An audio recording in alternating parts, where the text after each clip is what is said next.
We're on the Har HaBayt on the north side, and we're thinking about the days of redemption that we're now living in. And we need to look for the greatest signs of that redemption. And not only see the signs, we should pray for those signs and the happenings that are attached. You know, it says in the prophet Ezekiel 37, and I'll take the stick of Judah and I'll put it together with the stick of Joseph. I'm paraphrasing here. So I take the stick of Judah and the stick of Joseph, which is for Ephraim and all the tribes of Israel's companions, and I will put them together, and they will become one in my hand, says Hashem. And there'll never be two nations, and they will come out of the land, all of them, and they will be one nation in the land.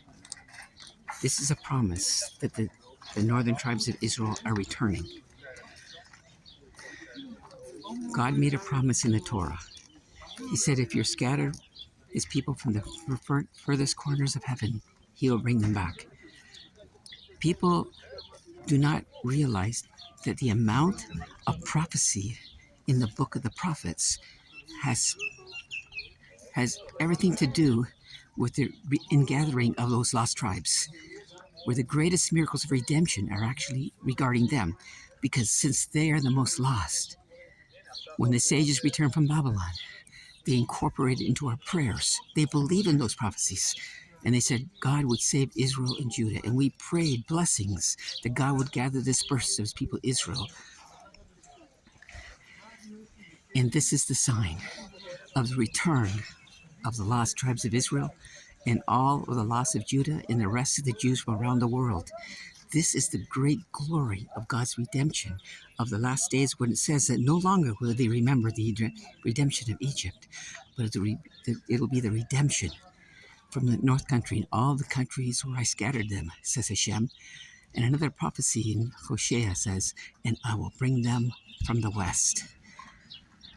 So many people are coming home, and this is a sign, the greatest sign of redemption, in that when God brings people home that don't seem to be Jewish, because the lost tribes are not Jewish, they're not Gentiles either, and they'll grasp the arm of a Jewish person and said, we hear God is with you, let us go with you, and they will follow the Jews' return back into the land. This is a prophecy that is still coming in our day, we hope, where these people who are trying to connect themselves to God will be returning to God, to his Torah, and to his land. We have to believe it because God said it in the Torah, reiterated through the prophets. The sages returned to Babylon and believed in them, incorporated them into our prayer. And some people listening now have been praying for the return of lost tribes in their prayers with God for all these years. Actually, we've been praying for 2,000 years. So the redemption is going to happen. And this is the great kindness of God. The light of God's kindness is that he's still going to bring them back. Although they were without Torah, lost their Hebrew identity, were cut off from their people and scattered to the abyss of the nations. From there, Hashem is bringing them back. This is Hashem's love. This is an example of how wonderful he is.